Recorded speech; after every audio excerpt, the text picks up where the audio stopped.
Timor-Leste, a name you might not know, but one you won't forget. Tucked away in Southeast Asia, this half-island nation is one of the world's youngest countries, just north of Australia. I'm drawn to places like this, where history is raw, resilience is visible, and stories are waiting to be heard. Timor-Leste's past is marked by struggle, but its spirit is unbreakable. Here, ancient traditions blend with modern hopes, animist beliefs with Catholic faith. My journey wasn't about luxury or tourist hotspots, it was about connection. I wanted to see the real Timor-Leste away from the guidebooks. What do the Timors hope for? What challenges do they face?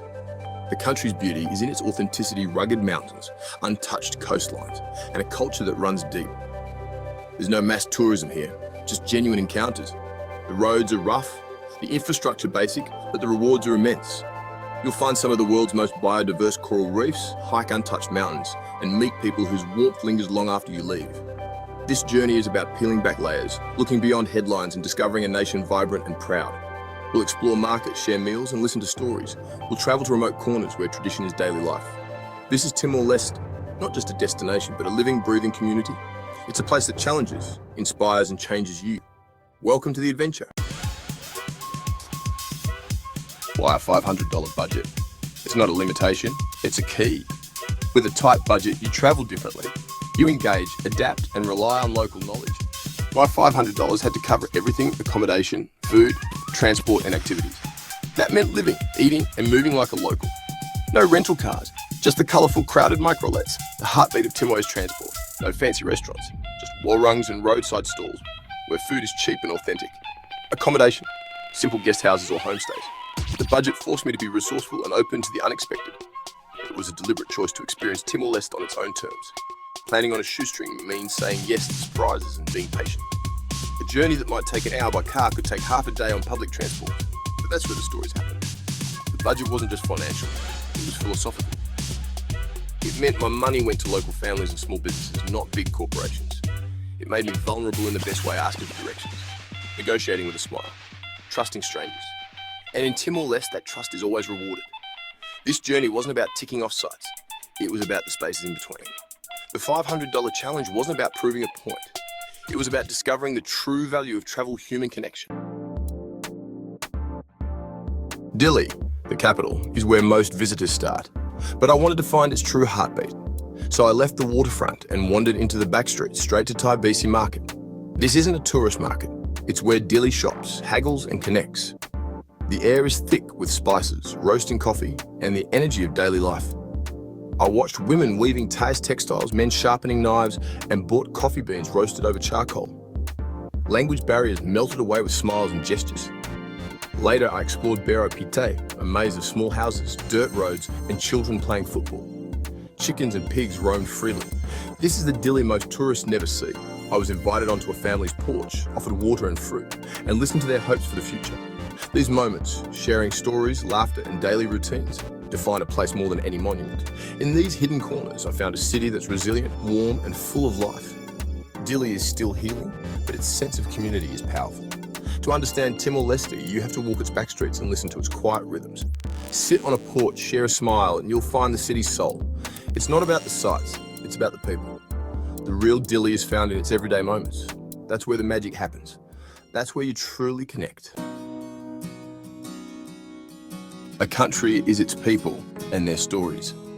In a village near Borco, I met Mateus, an elderly basket weaver who'd lived through occupation and independence. He spoke quietly of the past, but with hope for his grandchildren's future.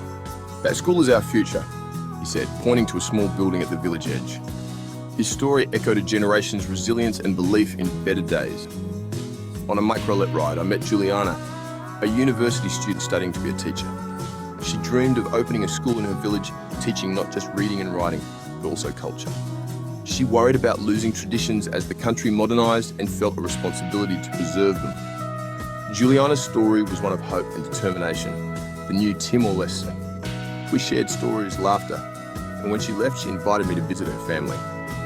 This is the Timor's way: open hearts, open doors. These conversations breathe life into a journey. They transform travel into meaningful exchange. The real gift of Timor-Leste is its people's generosity and spirit. Their stories are the country's soul. Listen, and you'll understand the heart of this nation. That's what makes a journey unforgettable. The best way to connect with the culture? Food? On a $500 budget, I ate like a king. Timor style. Forget fancy restaurants.